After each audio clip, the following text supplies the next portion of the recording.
কফিলের রুমে এই যে আমাদের কফিল কফিল কফিল কফিল সবাই ভিডিওটা লাইক কমেন্ট শেয়ার করে দিবেন। এভরিওয়ান আপনারা দেখতে পাচ্ছেন আমরা এখন যাচ্ছি বর্তা খেতে। আমরা এখন বর্তা খেতে যাচ্ছি। ও কার বাসায়? রোমান আসসালামু আলাইকুম। ওয়ালাইকুম আসসালাম। আপনি কোথায় যাচ্ছেন এখন? বন্ধু বাসায় যাইতেছি গিয়া শিমের ভর্তা, বেগুনের ভর্তা, আলুর ভর্তা সব করে নিয়ে আসবো। আচ্ছা করে নিয়ে এসে কোথায় খাবেন? এখানে এই যে আমাদের ক্যান্টিন।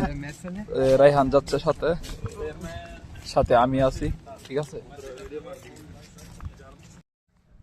ফোরম্যান কিটা বুঝি না, আইডি নতুন এটা খুলছি। হাই আসসালামু আলাইকুম এভরিওয়ান, সবাই কেমন আছেন? আশা করি আল্লাহর রহমতে সবাই ভালো আছেন। আমরা এখন যাচ্ছি আমাদের এক বন্ধুর বাসায়। আমাদের বন্ধুর বাসায় আমরা যাচ্ছি ভর্তা খেতে, সিমের ভর্তা খাবো, সিমের। কারণ আমাদের ক্যাম্পে যে খাবার দেয় ভাই, মুরগি খেতে খেতে আমরা শিয়াল হয়ে যাচ্ছি, তাই আমরা যাচ্ছি। মুরগি খেতে আমরা ভাগ হয়েছি না, আমরা শিয়াল হয়ে যাচ্ছি, তাই আমরা যাচ্ছি বন্ধুর বাসায়।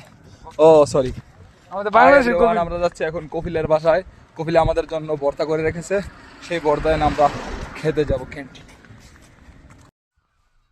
হাই, আমরা এসে পড়েছি কপিলের রুমে। এই যে আমাদের কপিল কপিল কপিল কপিল সবাই ভিডিওটা লাইক কমেন্ট শেয়ার করে দিবেন। কপিলকে চিনতে পারছেন? কপিলের পিকটা আমি পাশে ওভারলি করে দিয়ে দেবো, ঠিক আছে? কপিল দেখেন সিমের ভর্তা করবে, তাই সিমগুলো হিটারের ভিতরে দিতেছে, তাই সিদ্ধ করে এগুলো দিয়ে ভর্তা বানাবে কপিলে। ভালো না।